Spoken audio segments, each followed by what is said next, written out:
Hello pals, it's Fernand here today, and we're going to be going over the Sennheiser AVX system and the Sennheiser G3 wireless kit. Both of these kits are excellent pieces of equipment. They can be used together or by themselves. You can use them on big productions, small commercials, short films, or even documentaries. So first up, we have the Sennheiser AVX system.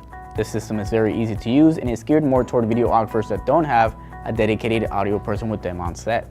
It's important to note that the Sennheiser AVX is not a direct replacement to the Sennheiser G3 wireless kit. This kit includes a transmitter, receiver, lavalier microphone, hot shoe adapter, XLR to 1/8 output cable, USB cord, a wall charger, dead cat, belt clip, mic clip, and a windscreen.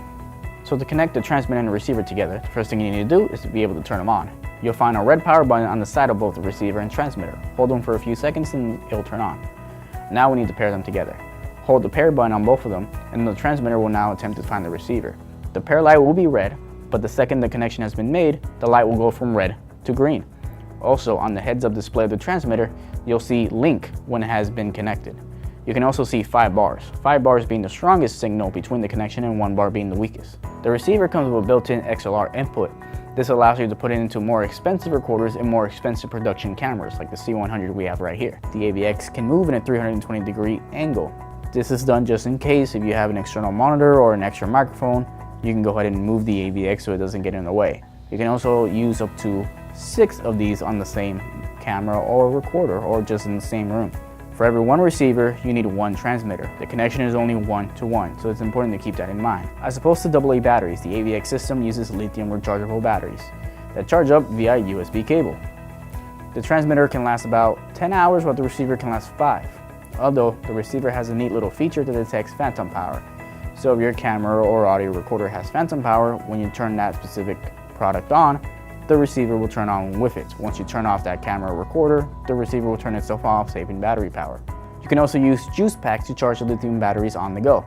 The AVX automatically finds the clearest frequency to use. If interference is detected, the transmitter will boost its signal to fight the interference. If that doesn't help, they will both automatically find a new frequency to use, and all this will happen before you even hear it on your headphones, so you won't get it in your recording. We also have this auto gain feature that works quite well.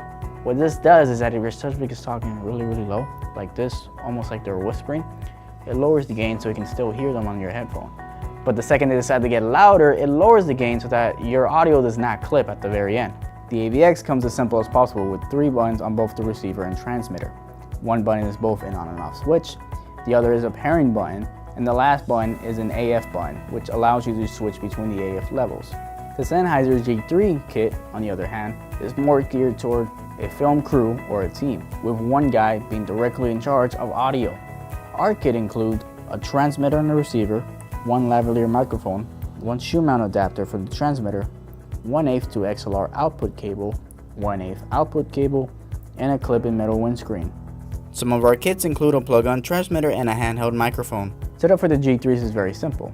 First, start by getting 4 AA batteries, 2 for the transmitter and 2 for the receiver. After you get that, the power button is located on top of the batteries. Hold it for about 3 seconds to turn them both on. Once you turn them on, find the correct output cable for your camera recorder. We have an XLR adapter for bigger production cameras. If not, use the regular 1/8 input cable into your DSLR or small mirrorless camera. A new set of batteries will give you up to 8 hours of life on set. When they are turned on, you'll see the home screen light up. On the left of the home screen, you'll see your RF and AF meters. RF is the strength of your connection, and AF is your audio level that's coming into your receiver from the transmitter. The number on top is the frequency you're on. It's very important that both your transmitter and receiver are on the same frequency, so your numbers need to match up. The set button above the batteries takes you to the main menu. The arrows below the home screen is how you navigate through the main menu. When you find the menu you're looking for, hit set again to enter that menu, cycle through it again until you find the exit button. For quick use, tap the on and off button to take you out of the main menu and quickly to the home screen. Now we move on to set up our frequencies. To do this, pick up the receiver, hit the set button to go to the main menu and scroll until you see easy setup. Hit set again to enter that menu, then scroll to find new list option. Once you select scan new list, the receiver will scan through all 1,680 frequencies in order to tell you what's available. Make sure you do this in the environment that you're about to shoot at. Once it's done scanning, you'll see a list of 21 frequency banks and how many free channels they are for each one, with the maximum being 12. Select your bank and then choose your channel. Next, we move on to syncing the transmitter.